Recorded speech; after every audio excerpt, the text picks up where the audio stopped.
Thank the Force, Thursday night, 7 o'clock Eastern time. The NBA playoffs means that we bounce around like all of the different usual start times because, it's finals season. And when the Thunder are in the NBA finals, we have to prioritize that. Game 1 starts in 90 minutes. So I can guarantee you all that this show will not last more than 90 minutes because I need to be I say in my seat, but I will be standing for the following 2.5 hours after that.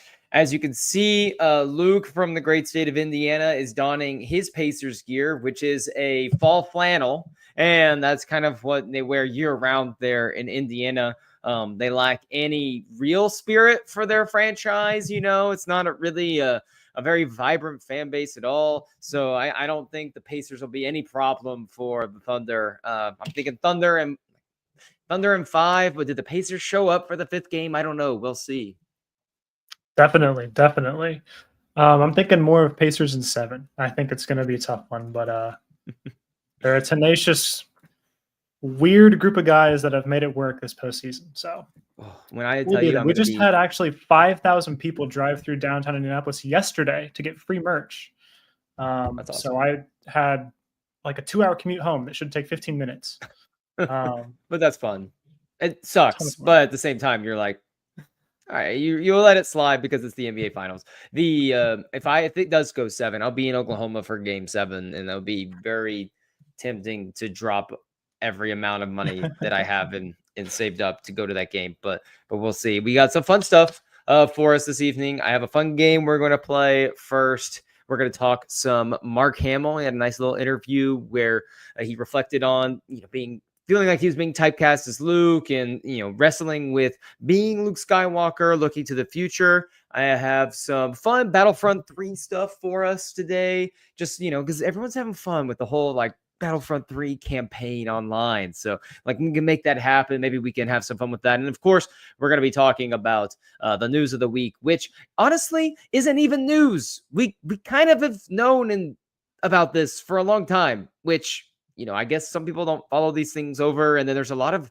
misinformation, I feel like, about that. So we're going to talk through that, sort through that. So hopefully people understand what's really happening on the Lucasfilm side of things. So it's going to be a good time. Tom, how are we doing? I know we spoke for a long time. I think, was it like yesterday or the day before? But how are you doing today?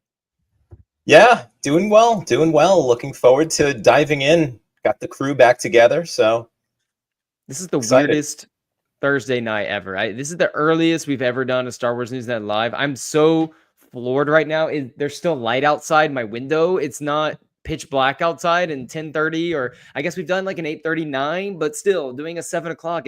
It feels like criminal, and somehow I have less energy, I feel like, right now than I do normally at 10 o'clock. I don't know how we can explain that. Well, the Jiffy Lube 15 minutes away from my house can explain that, as they absolutely...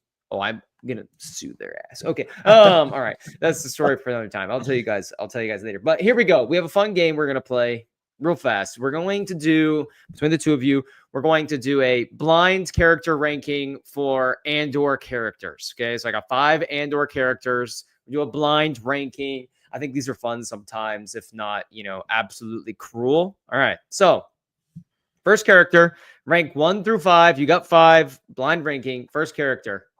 Starting with a heavy hitter, Bix Kathleen. 1 through 5. Luke, you go first. Bix Kathleen. Is there any specific, just my favorite or best, or? We'll go with best, best characters, best Andor characters. I'm gonna go with number 4 for me. Whoa. Okay. I love Bix, but I think there's probably 3 better ones that you're going to give us. I think Biggs is awesome. Okay. I was about to go on the attack. She kind of disappears at the end of season 2. Wish she was in more of season 2, but I like what she is when she's in it. Okay, so Luke has Bix at 4. Tom. So just explain it to the boomer. We're rating them down to number 1, or is it So it's a blind ranking. So you're going to attach a ranking to Bix without knowing the other 4 characters. So like Okay. if you think Bix is the best character I'm going to say of these 5, you put her at 1. If you think I'm going to have a couple more that are a little bit better, you might put her at 1, or 2 or 3. Luke thinks that I'm going to bring some more heavy hitters. So he said 4. So where do you think I'm going? I love Bex, but I think in this case, I'm going to put her at 4 just because I don't think there's any characters I don't like from Andor. Mm-hmm. They're all pretty amazing, but I do have my favorites, obviously. So to leave room, I'm going to put her at a 4. Okay. All right. So Bix Kathleen coming in at 4 for both of you. And next character, Major Partagaz. And I see the face palms already, as you know, that you might have dug yourself into a little bit of a hole here.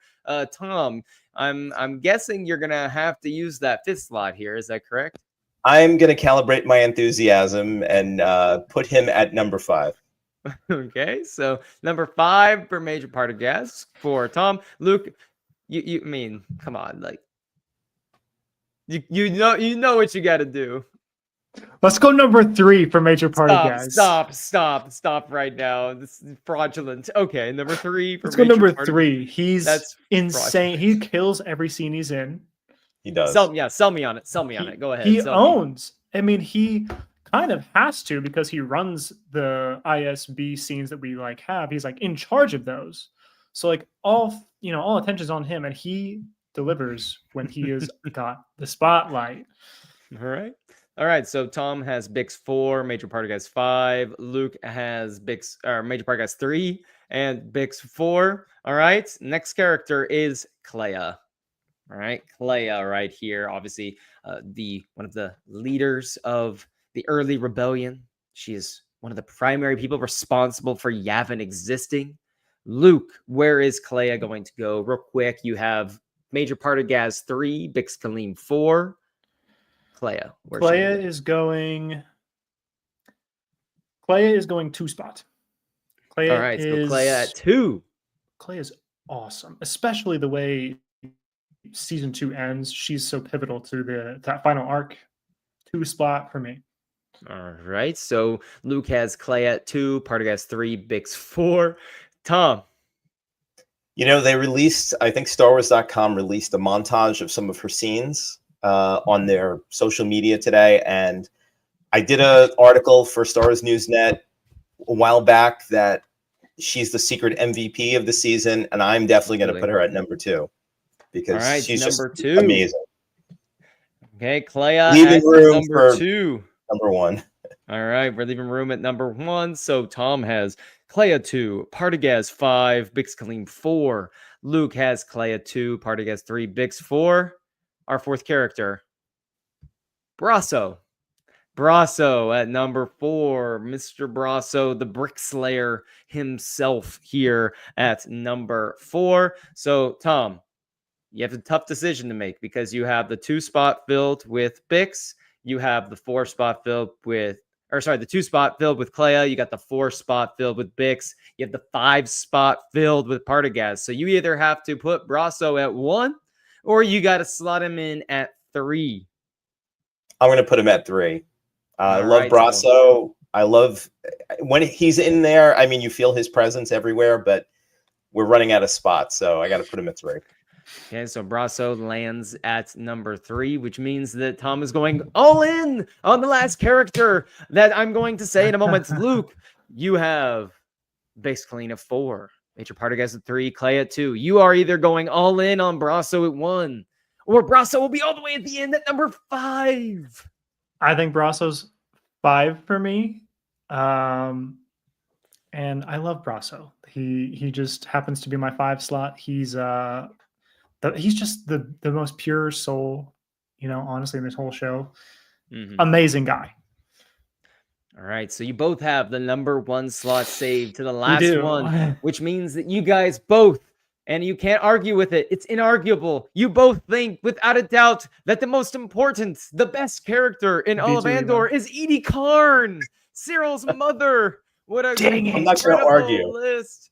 You can't argue with it. It's the best character, the most important, the one and only Miss Edie Karn. So the final records stand that Tom has Edie Karn at number 1, Clea at number 2, Brasso at number 3, Bix Clean at 4, Major Partagaz at 5, and Luke, of course, sharing in that joy, pure love for Edie Karn at number 1, has Clea Slun number 2, Partagaz at 3, Bix Clean at 4, and Edie Karn at 5.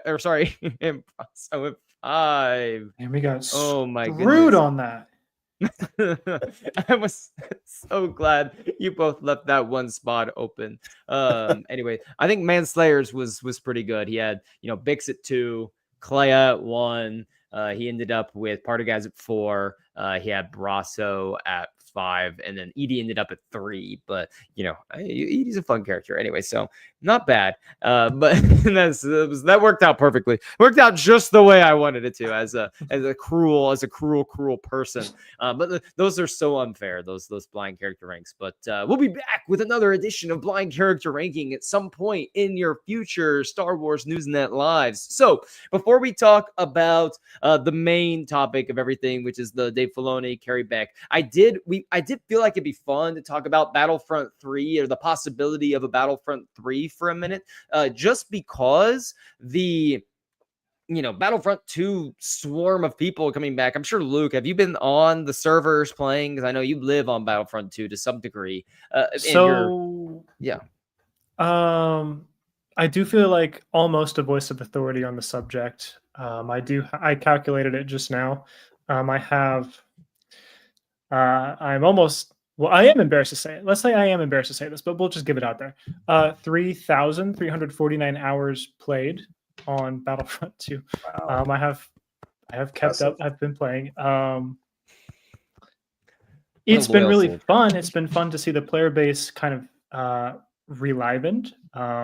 Oftentimes you'd join in and you'd have, there's supposed to be 20v20 and you'd maybe have 15v15, maybe 10v10. Like, there's just not enough people to fill a lobby. Now there's like multiple 20v20s going on here. So like me, someone who's like never really left, I'm like, nice.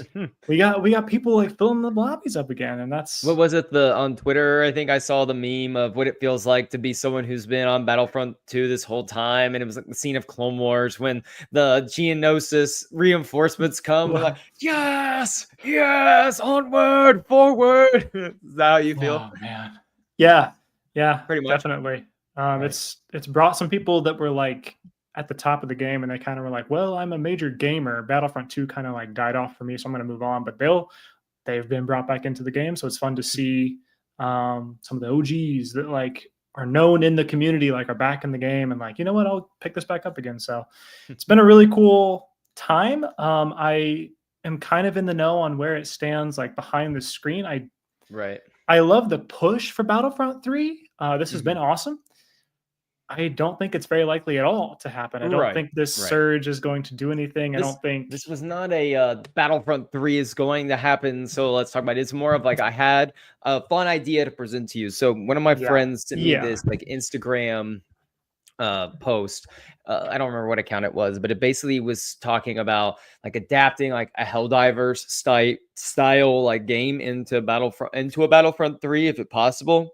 And so it opened up my eyes to the perfect game mode that I must have for Battlefront 3. I'm going to pitch it to you right now. I was going to tell you what you think. So obviously, like if you're not familiar, like the Helldivers type model would be, you would jump in and you would have some sort of like maybe a random map where or a random opponent or a different type of conquest that you have to do, or like a different type of mission, and you'd have different style like troopers, so you wouldn't necessarily have the same squad every time. You have different options, things like that. So obviously Battlefront 3 happens, everyone would want, I think, clamor for the classic Galactic Conquest mode to come back.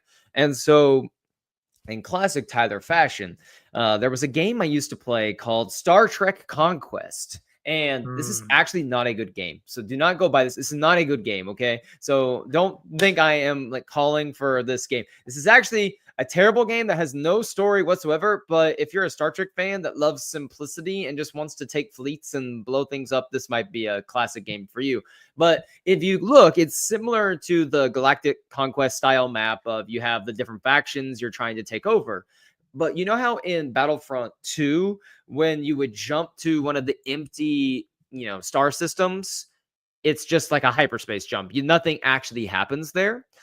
On Star Trek Conquest, when you would jump to the empty system, in order to claim it, you have to conquer an already existing place. So like it would be maybe there's a giant space station you have to take over, or there is a small like squadron of another species that takes over, that has that like parsec or that area of space that's occupied.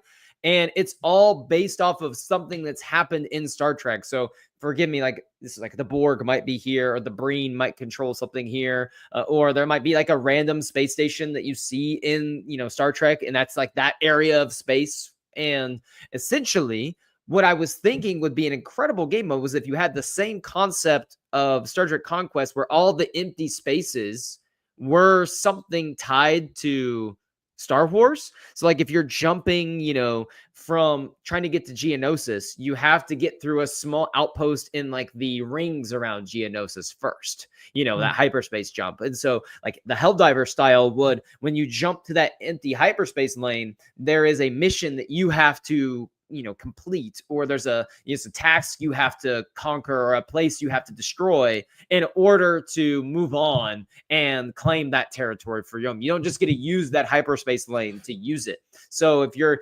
jumping to different places, you have to actually do something, and they could be like stealth, it could be more assaults, it could be a number of different things, space battles, land, assaults, a mixture of both.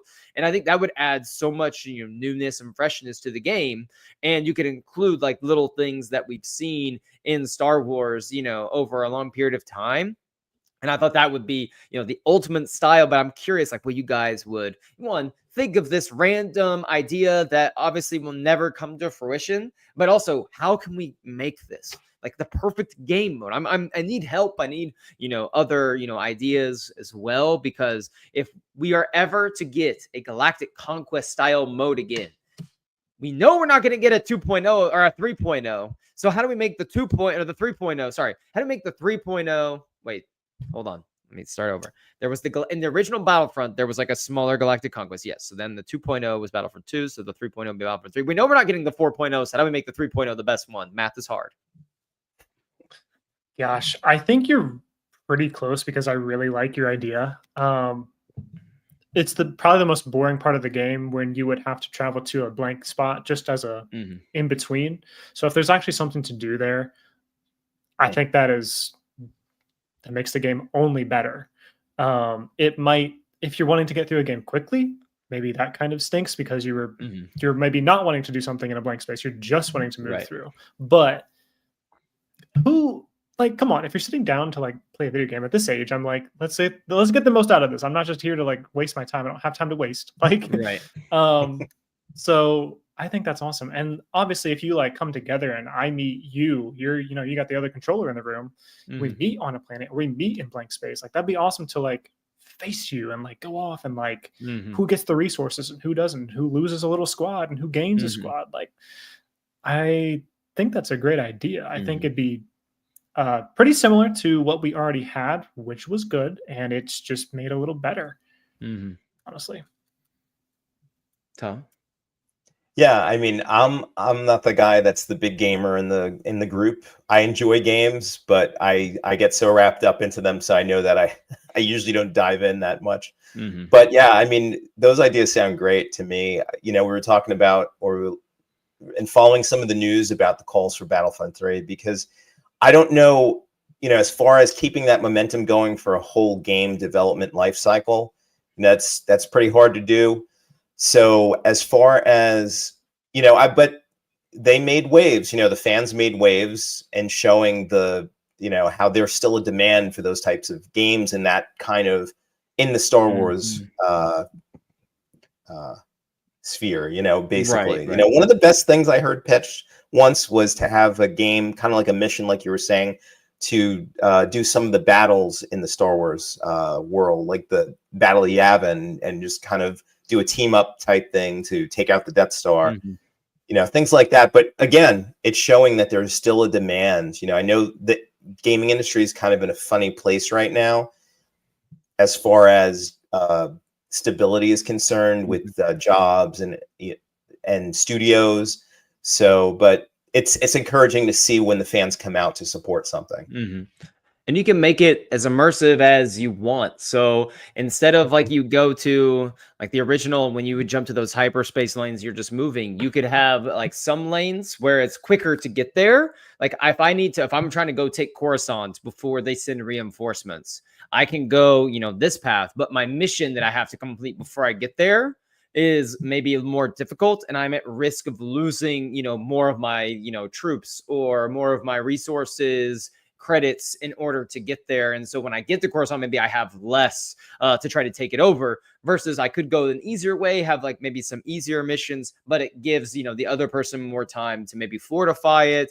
And I love the idea of being able to fortify your, you know, location. So if I take this, like, you know, the mission's done, no one has to repeat that mission, but I can leave back like, you know, a squadron of troops to protect like the moon that is over there, or I can, you know, have like a few, you know, ships that go there just to weaken them as they progress. I don't know. I think that there's an easy way to create that game mode again, but make it so much more immersive and fun. And I am curious. I think a lot of people are curious where the Star Wars gaming is going to go next. We know Jedi 3 is going to happen. There's the, you know, Old Republic like remake that is ongoing. They have been saying, you know, they're still working on it, but that doesn't even feel real almost, because it feels like, is it actually, are we really going to have this? I think at some point, yes. Then there was Star Wars Eclipse that supposedly they're changing hands on some of that. But again, we have like the game trailer, but I don't know if we're ever going to really see that game.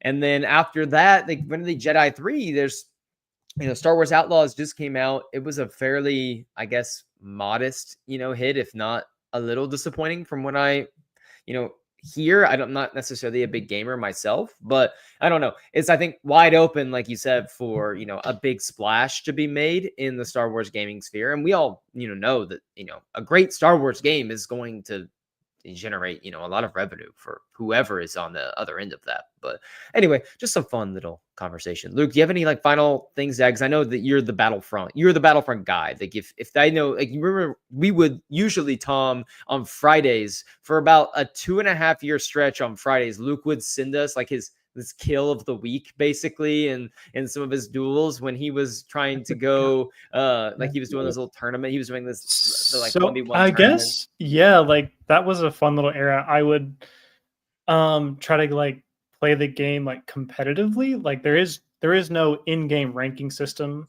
so there's this big Discord, there's a big community of people who have all gathered together and like as people, as a group outside the game, like ranked ourselves, like who is the best player in the game on Xbox. And at one point I had like made enough waves that I was the like 50th best player on Xbox. Wow. I was playing probably too much. I was spending too much of my time playing the game, but I was ranked pretty high, and so I was like, Luke screamed a couple times, and I would sit. I did. It shows you're playing too much. What does it say about me? I'm sitting at home with papers to grade, watching you just play as, you know, BB-8 or something. I was like, yeah, that was a good era of my life. That's fun to look back on, but it's not something that's like, it's not in the future anymore. You know, I can't do that as like a future husband. Like I've got too much going on in the real life. Like I can't. If there was anything that could get to put the money down for like the next gen console, it would definitely be a Battlefront like 3 for sure. Because I do not have it in the cards for anything else right now. But Battlefront 3, I fork over a few bucks, you know, probably fork over quite a bit more than a few bucks. But we're at the 30-minute mark, and you know, let's just go ahead and get into the meat of the conversation today. And it was the Hollywood Reporter article that essentially said that Carrie Beck, Dave Filoni are the favorites to succeed Kathleen Kennedy at Lucasfilm. Now, I was so surprised that so many people were so surprised by this, or this was seen as, breaking news, when it kind of feels like we've been, at least in Star Wars Newsnet, I know Miguel and I have had multiple podcasts where we have talked about how it seems very clear that these are going to be the two that take over the reins. They've been promoted, both been promoted like simultaneously. They have had their roles been increasing over time. I don't know if Kathleen Kennedy came out and said in that interview she did a few months ago, I don't know if she came out and just directly said that Dave was going to be taking over. I don't think she did. I think she just said there's a succession plan in place and we'll be working towards that by the end of the year. So this did not come as surprising news at all. No one should have been surprised by this that's been following this, really. I think that the surprise is just the fact that, oh my goodness, it's feels like it's really happening, because even if Kathleen came out and said this in an interview, it's still, okay, all right. But when now you have, the official names and coming forward, but this makes sense to me. There's a lot of outrage out there, it's Star Wars, right? Some of it I think is fake outrage and people just wanting to get mad. And I honestly am a little annoyed, I guess is a good way of putting it, at the sect that are going like, we're never going to get something like Andor again now, or oh my gosh, Tony Gilroy was right there. And I'm like, first of all, Tony Gilroy has no interest in this job. Second of all, why would you? And I get how amazing Andor is. We have all three talked about how incredible Andor is. I did a little YouTube short of my 5 favorite Andor episodes today. I love Andor. I don't want a lot of Star Wars like Andor. That's what kind of makes Andor so special too, and the novelty that it is, because it is so different and starkly contrasts everything else we have in Star Wars. And I don't think that that's necessarily the tone that Star Wars should strike all the time. If you look at the resumes of these two, it is mostly filled with some really solid stuff.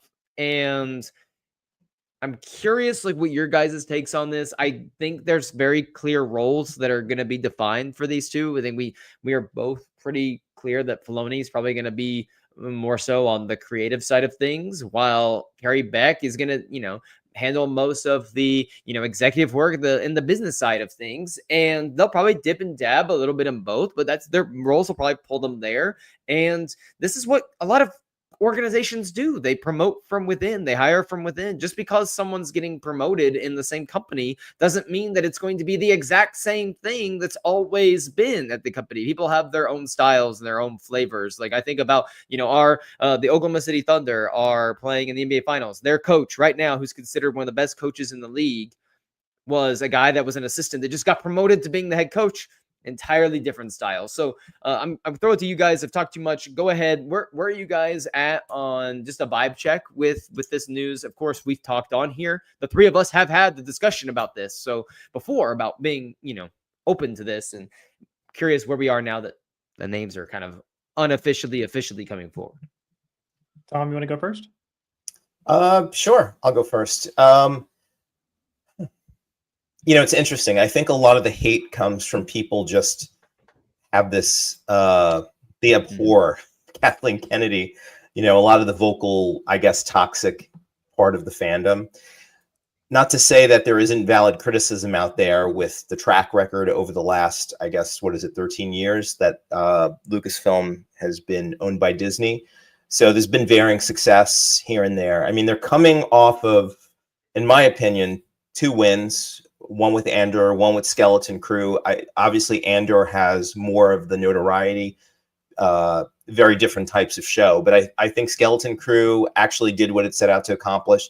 So I feel like things are moving in the right direction, that people, there's a lot of people kind of have to stretch a little bit to really bring that hate back, but they're kind of doing Lucasfilm is kind of doing their victory circle now with Andor, which rightfully so. So, like you said, this isn't really much of a surprise. I think Kevin in the comments said it's a safe choice, which I agree with, but we kind of saw it coming. I mean, Filoni is like the heir to the empire, right? He was trained under his master, George Lucas, to someday, continue to move on in this organization and in Star Wars. So that's not much of a surprise. I guess the thing that I'm concerned about is what will that do to Filoni? How will it divide Filoni's time as far as focusing on some of the creative projects he has? And like you said, he probably will be heading creative. I mean, he is already, right? But I guess maybe as far as how they're going to divide their responsibilities, he's going to be focusing still on the creative side of things, as you would imagine. Now, Carrie also is a creative as well. She actually was with the Lucasfilm story group and came up through there. If you look at her credits, she has a lot of credits on some of the Star Wars projects that came out. And I mean, let's go through the resume. Like, let's go through the resume. I mean, she's executive producer on Light and Magic, which is an incredible documentary series. You should go watch it. I haven't finished season 2 yet, but season 1 was great. Season 2, I've seen the first 2 episodes. Really good so far. Executive producer, Tales of the Underworld. Co-executive producer on Skeleton Crew. Executive producer, Tales of the Empire. Executive producer, The Bad Batch. One of the creators of The Bad Batch. Executive producer for Ahsoka. Co-executive producer, Disney Gallery, The Mandalorian. Co-executive producer on The Mandalorian. Executive producer, Tales of the Jedi. Co-executive producer, Book of Boba Fett. Co-producer for The Clone Wars. She was a producer, associate producer, creator for Star Wars Rebels. I mean, she was a writer for Star Wars Rebels. Let's see. There's a few other like Lego things here. Obviously, there's, some Star Wars Resistance writing. She was head of development for Young Jedi Adventures, which Luke and I know all about Young Jedi Adventures. Anyway, so she's been around, and yes, you could say, oh my gosh, like some people might be like Book of Boba Fett or Skeleton Crew. Those are terrible. But when you think about the well-rounded, work that she has dabbled in every ounce of Star Wars you can outside of being on a feature film. So like the resume's there. She is going to, I think, excel in this role. And this comment right here from Kevin is important. Like, Kathleen Kennedy is still going to be around. It's not like we're going to be ripping the Band-Aid right off. And Kennedy is going to be around to help produce some of these Star Wars films that are coming out. And she is one of the greatest producers that's ever lived. And so you have her maybe helping bridge that gap as they're coming into their own. I mean, that's really an important point to make, because however you feel about Kathleen Kennedy and her leadership at Lucasfilm, she is an all-star Hall of Famer producer. So to keep her on doing that, I mean, she basically, as much as we love Andor, Tony Gilroy basically said that she made it possible for them to do what they did. So if to keep her in that role, I don't know, people just want, I mean, there's, like I said, there's a part of the fandom that just wants her out and gone, but let her do what she excels at, as far as that. But like I said, getting back to my point is, I don't know how Filoni is going. Like I said, as far as the division of responsibilities, I don't know how that's going to go as far as making the deals, working with other filmmakers, which is a huge part of it, working with Disney and I guess securing budgets, that sort of thing. So it's more like Carrie Beck's role is going to be. Yeah. Just based off of kind of when they were both promoted and like what they were both promoted to do. Like, I think they have Filoni clearly in his wheelhouse of he's more on the creative side. I think as they both become in charge, it's kind of what is going to take place. And, I don't think he wants to be in those executive meetings and having to negotiate some of those deals. I think he wants to be on those sets, like talking through, creative designs, talking through the lore with people, coming up with ideas for other projects, kind of helping out on the writers. Like, there are other things he wants to dabble in versus being, like you said, like bogged down in some of those maybe meetings per se, but which Carrie has been doing some of that role for the last, I think year and a half now, or about a year, and has, as far as we know, I haven't heard any negativity. Like, it seems like she's excelling in that enough to where they're going to promote her probably to run the company on that side. So forgive me for being optimistic. I will say Tyler, your introduction to this topic when we switched over to this was really good. I was going to say, I don't feel the need as if we're like discussing a show to have some kind of like drastic different take to make it like spicy on here. Like Right. that was great. Like, and I think you guys have kind of nailed it. Like Carrie Beck, she's attached to awesome projects here and all over the fact. I think she needs to write a novel and she needs to write a one-shot comic, and then she will have done everything. She needs to help. She goes to produce a major film, which I'm assuming she will probably be a co-producer on Starfighter with Kathleen Kennedy, would be my guess. That'd be really cool. Get her, toes wet there. My guess. But yeah, I can't imagine that Filoni would want to be worrying about the business, just this like soulless corporate business side of things. Like he's a creative guy, and like the way that it makes sense in my mind. This might make sense to no one else, but like I work for a company that owns a ton of shopping malls, and so like those are fun places. So do I have like a ton of fun at my job? Like, no, I work for corporate. Like it's in a cubicle. I'm doing like the most boring stuff ever. Soulless job. And so it's like, that's what Carrie Beck is like taking the burden on. Like she's amazing at what goes on and what it takes to like make these happen and make something onto your screen, whatever screen that may be.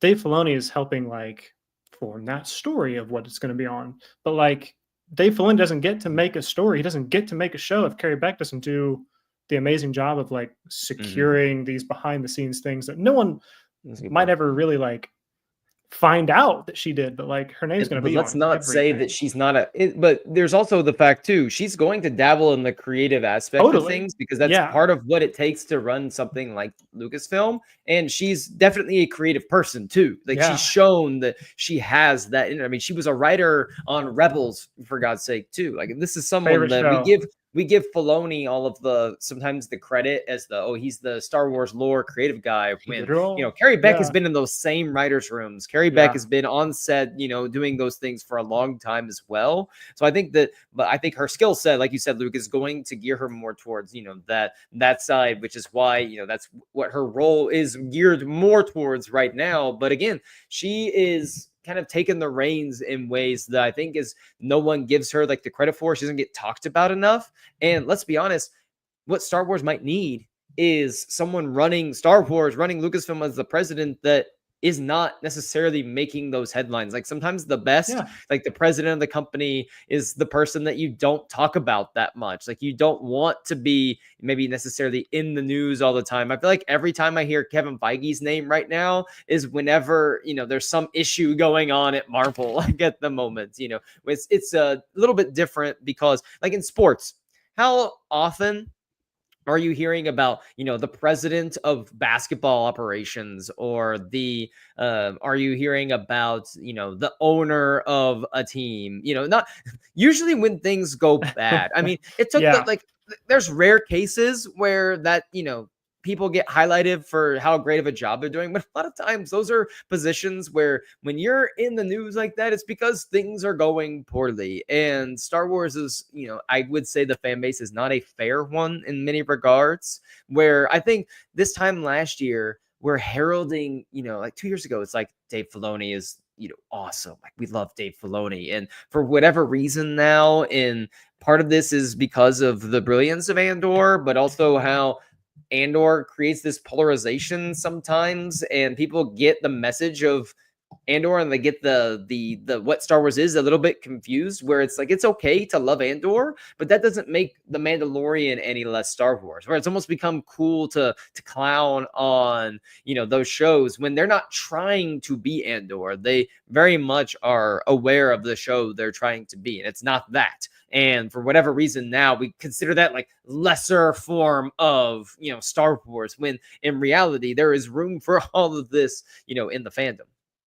I have a question for you guys. And like I said, devil's advocate. I'm a big fan of Filoni personally, but I know that there are certain, I guess his style is very distinct. He's very tied to Lucas's vision for Star Wars.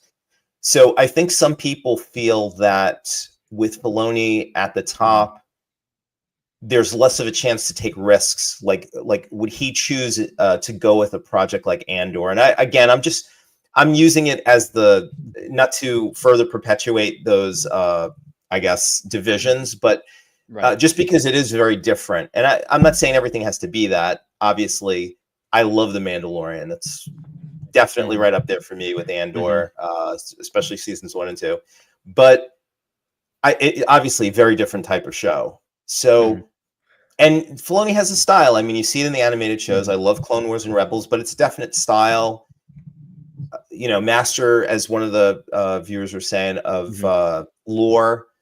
And so I love the things he pulls out, you know, very obscure things based on lore. But are we worried we're going to get that same beat over and over? Yeah, how do you, are we going to get... two answers. There's a few that people are bringing up more of the same as far as that. And so I'm just curious what you guys think about that. I think there's two very clear responses to that. And to start, like, obviously there is a level of, you know, could Filoni take it over? Does that just mean we're going to have the Ahsoka verse at this point, because he tries to get Ahsoka to literally everything he touches nearly, and he loves pulling his animation characters and just dropping them into live action? It becomes a who's who of the past Filoni projects, and he does that. I would say that is a creative tendency that he has that probably needs to be broken to some degree to allow a little bit more space. But on the flip side, I would say, to like argue against that, like, I guess my argument against that point, which is a valid one, and it is a valid concern to have, I would say the cause for optimism is, let's not pretend like there were things that happened in Rebels that was not risky. I mean, the animation style was different. Some of the stories that he told were very...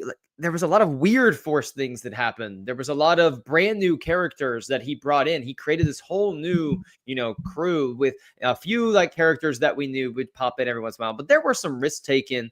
But obviously, animation comes at a lower risk level because of the way it is. But at the same time, he took a risk with Resistance, and we did the Resistance show. And I don't know if you guys have watched Resistance. Luke, I'm pretty sure you have, right? Yeah. Yes. Yeah. Okay.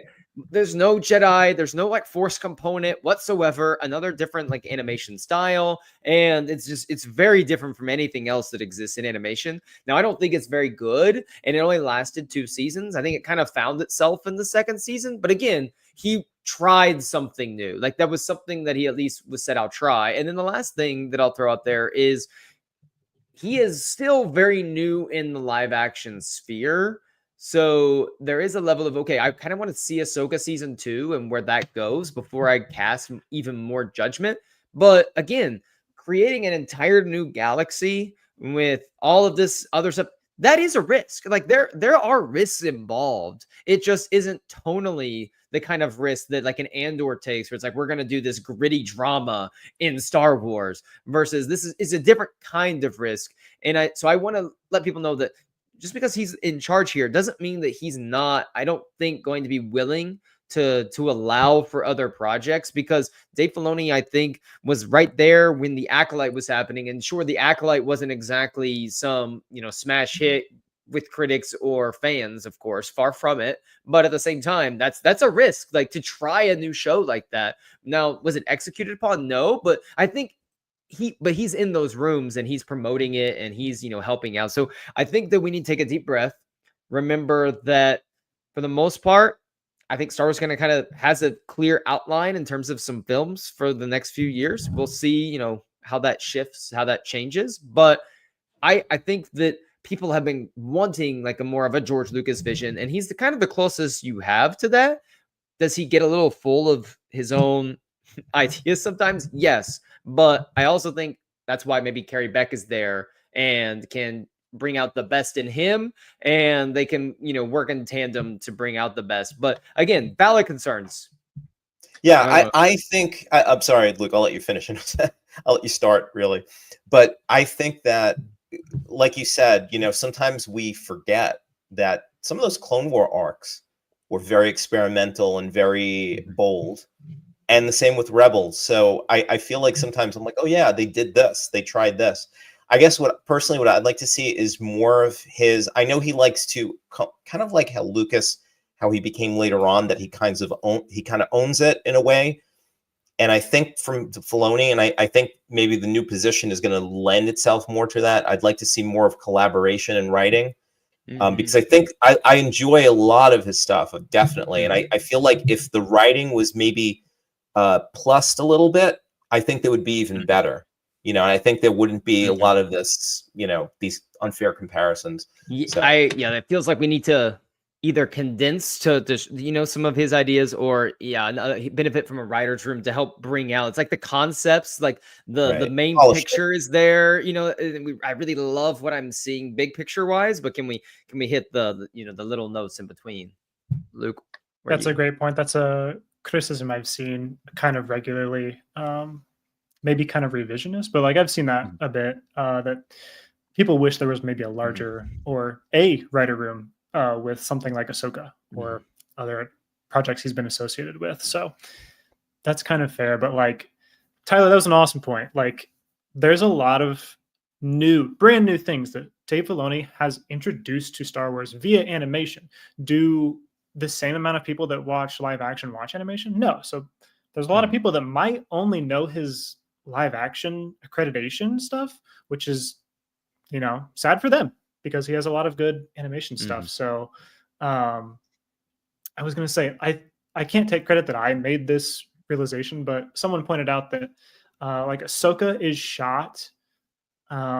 It feels a lot like he just kind of like, he knows animation really well. And he kind of just like dropped real people into the scenes of animation. And so that's why maybe sometimes it doesn't look perfect or doesn't feel supernatural. I think the problem if we want to talk about Ahsoka, is Peridia is the most boring place in the entire galaxy. In that I'm sure it's the most boring place in that galaxy.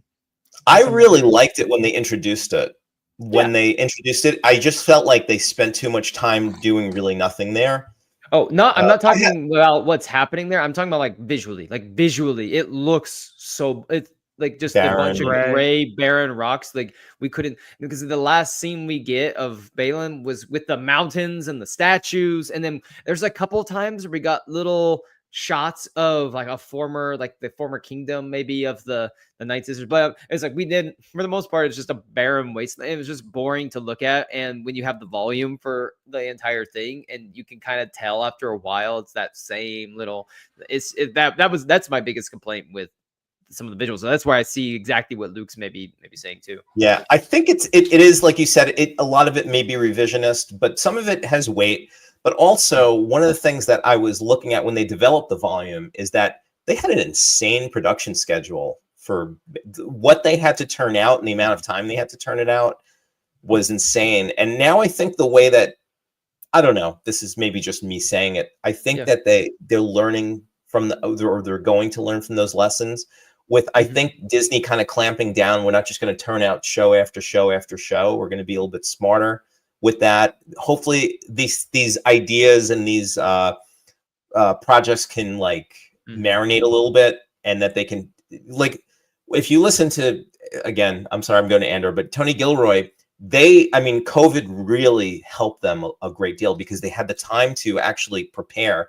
He wasn't on set a whole lot. If you look at some of the interviews, he gave the director basically free reign, but he set the director up for success by enough preparation that they had months of preparation before all the episodes. So hopefully, like I said, I'm not saying that we need another show like that, but hopefully they'll learn from their lessons. Now, I don't know if they're going to spend what they did on that show too, but I think that segues into the most important part of the argument, and the most important thing we haven't touched on is feature films. If neither of these people are, if you look at their resumes, their resumes aren't filled with anything that's feature film related. Like, so that is something that will, until I see it, I need to see it to believe it. And that's why I think, Kathleen's going to stay on and help produce some of these films that are coming up, like Starfire. Give Carrie Beck someone else to help, in that department. And then Kathleen will probably be in some of those meetings.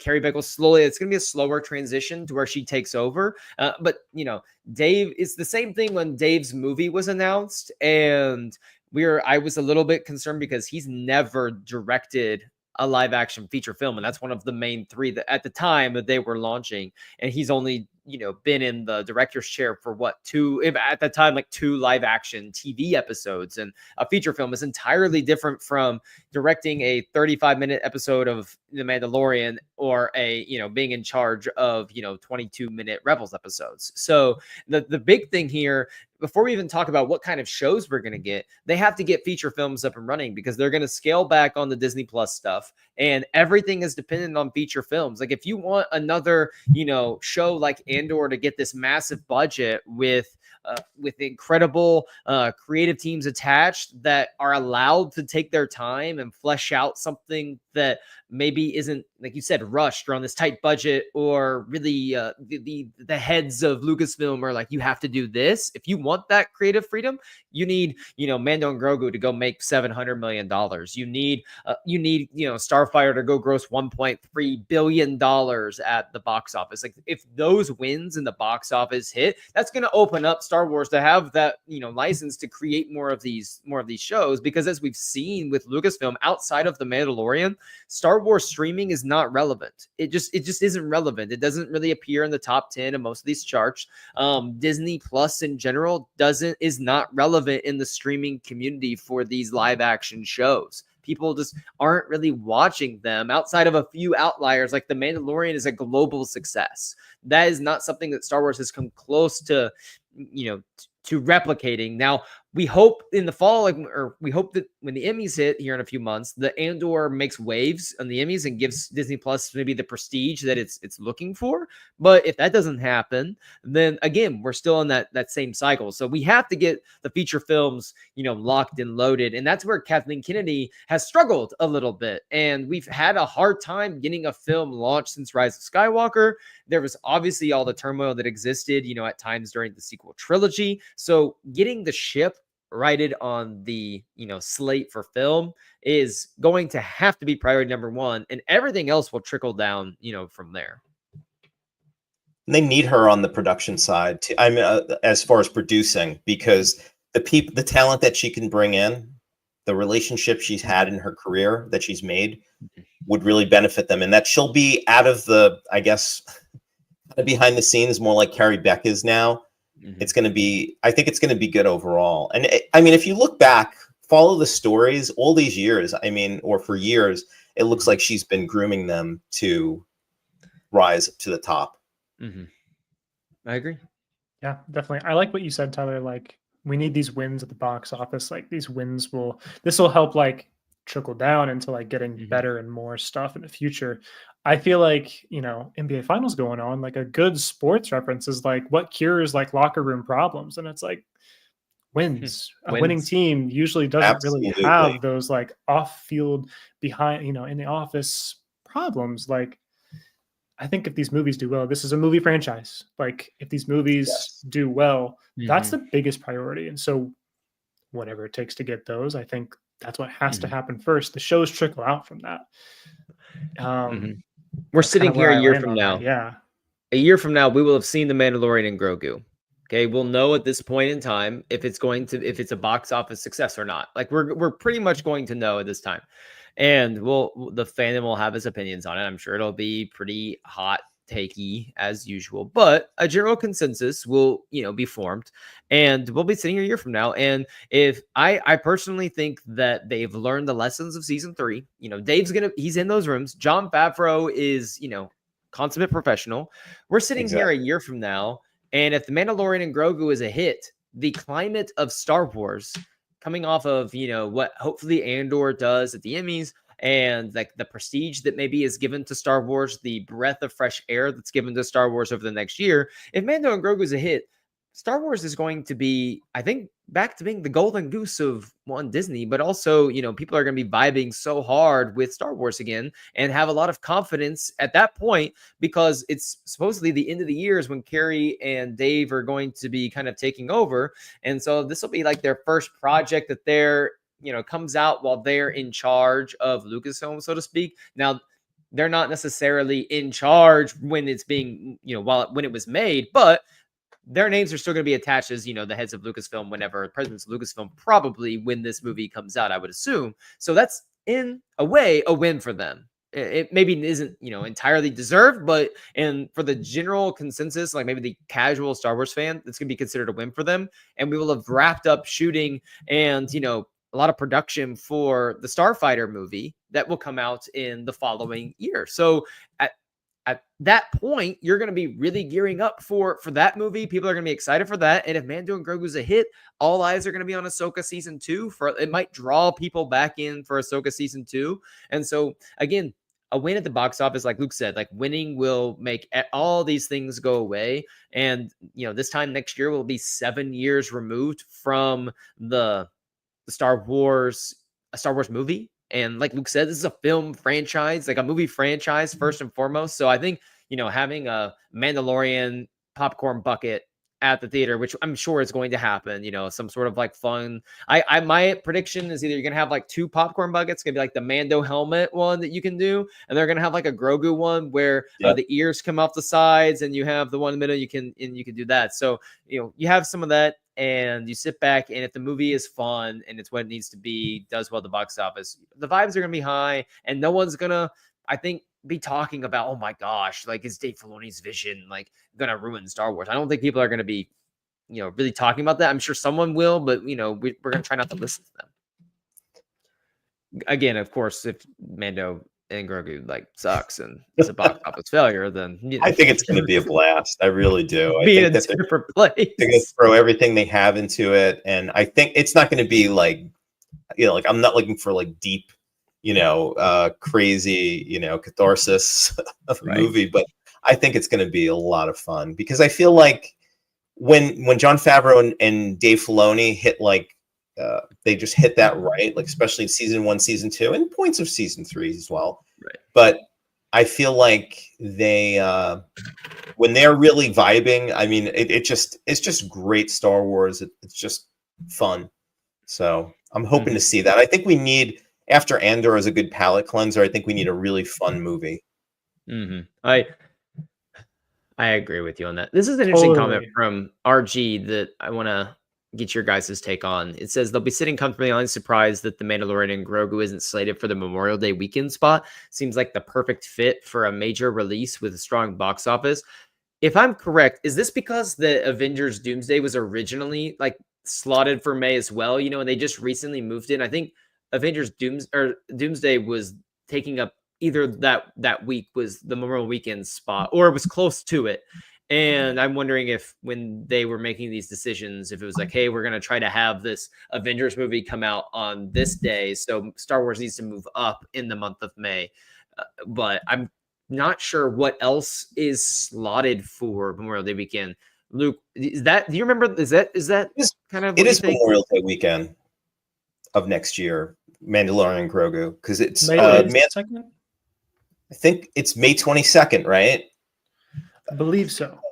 Of next year, and then Memorial Day is on the 25th, which is the Monday. So yeah, that's okay. It's Memorial Day weekend. That's the Friday. RG, Memorial Day weekend. RG, you're messing with me. RG, you're messing with me. So for whatever reason, I thought Mando was like earlier in May. Maybe it was reversed, where Avengers was earlier and Mando and Grogu was later.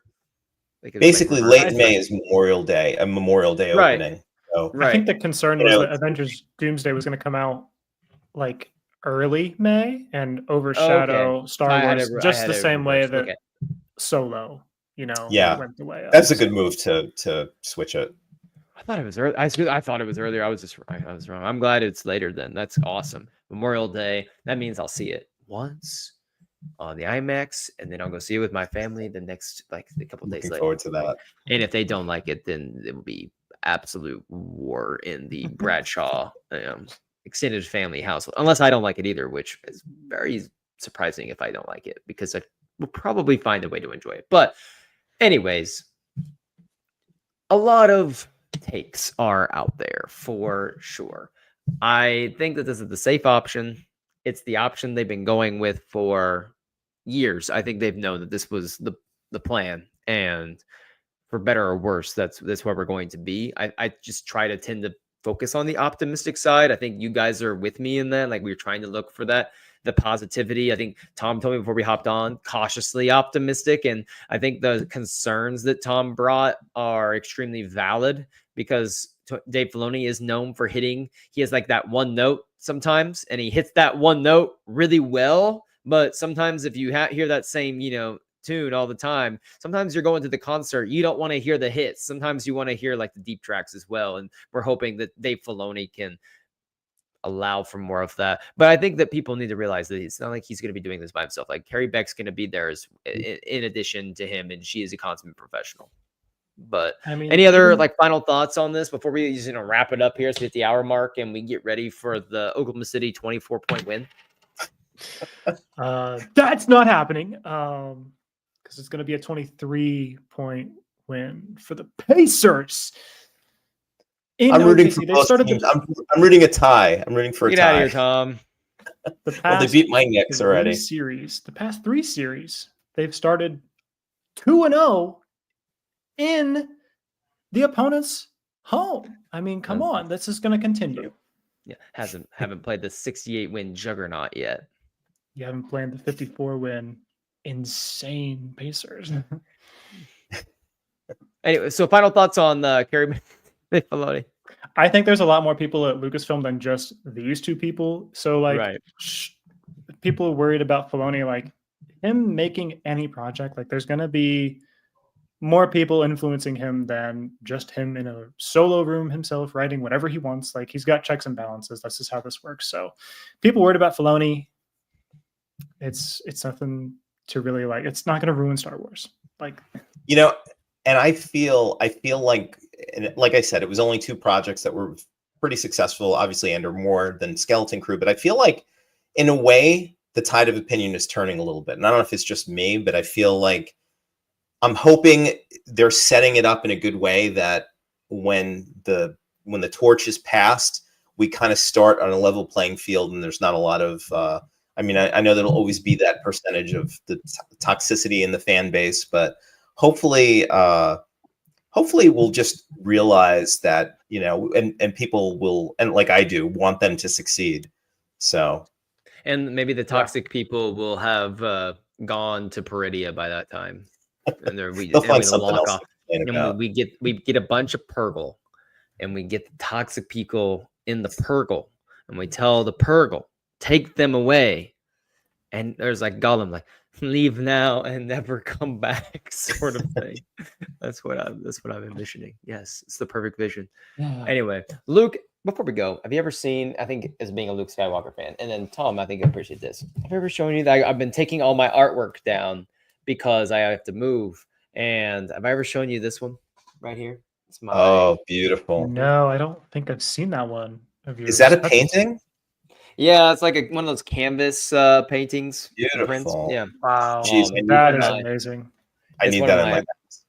One of my favorite scenes in all of Star Wars, the soundtrack at that point. Mm-hmm. I think there's a soundtrack. One of the songs from the Empire Strikes Back soundtrack it's called Yoda and the Force, I think it's called. And it's that scene and just phenomenal. So I'm jealous. Nice. Such a good scene. Anyway. All right, everyone. Appreciate y'all for hopping in. We will be back next week, of course. I believe. Hold on, let me do a quick check. Are the NBA Finals next Thursday? I don't think they are. Let's see. What is next? Hopefully, one of the teams will. So no, they play next Wednesday. So we will be back normal time. Maybe we'll do earlier. Who knows? But probably the main time, 10 o'clock Eastern time. Star Wars News at Live.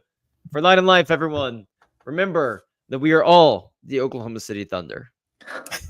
Not all of us.